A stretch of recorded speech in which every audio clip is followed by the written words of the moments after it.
চট্টগ্রামে অগ্নিকাণ্ডে অবশেষে নেমে এলো আল্লাহর রহমতের বৃষ্টি। এই মুহূর্তে চট্টগ্রামে হচ্ছে ঝুম বৃষ্টি, যেখানে ফায়ার সার্ভিস ঘন্টার পর ঘন্টা চেষ্টা করেও আগুন নিয়ন্ত্রণে আনতে পারছিল না, সেখানে হঠাৎই আকাশ মেঘে ঢেকে যায় আর নেমে আসে এক অপার রহমতের বৃষ্টি। চট্টগ্রাম রপ্তানি প্রক্রিয়াকরণ অঞ্চলের সিইপিজেড একটি 9তলা ভবনে ভয়াবহ আগুন লাগে দুপুরে। আগুনের তীব্রতা এতটাই ছিল যে ভবনের দেয়াল পর্যন্ত ফেটে যায়। একটির পর একটি বিস্ফোরণ, চারদিক ধোঁয়ায় অন্ধকার। তবু ঠিক সেই সময়ে ঘটে এক অবিশ্বাস্য ঘটনা। আকাশ কালো হয়ে এলো, শুরু হলো মুষলধারে বৃষ্টি। ফায়ার সার্ভিসের কর্মীরাও যেন স্বস্তির নিঃশ্বাস ফেললেন, কারণ এই বৃষ্টি তাদের পাশে দাঁড়িয়েছে যেন এক নীরব সহযোদ্ধা হয়ে। বৃষ্টির পানিতে আগুন পুরো নিভে না গেলেও অনেকটাই নিয়ন্ত্রণে এসেছে বলে জানিয়েছে ফায়ার সার্ভিস।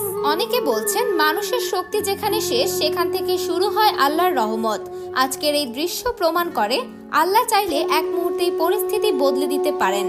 বাংলাদেশের শিল্প কারখানায় একের পর এক দুর্ঘটনা। আগুনের এই ভয়াল থাবা যেন থামছেই না। একটি আগুন নিভে না নিভতেই অন্য কোথাও আবার নতুন খবর। এ যেন এক নীরব বিপর্যয়, যেখানে মানুষের ভুল, অসচেতনতা আর অবহেলাই বড় কারণ হয়ে দাঁড়াচ্ছে। কিন্তু আজকের দিনটা শুধু ভয়াবহতার নয়, আজকের দিনটা আল্লাহর রহমতের সাক্ষীও বটে। যেখানে মানুষ হেরে যাচ্ছিল আগুনের সামনে, সেখানেই বৃষ্টি এসে দেখিয়ে দিল মানুষের শক্তির শেষে শুরু হয় আল্লাহর করুণা।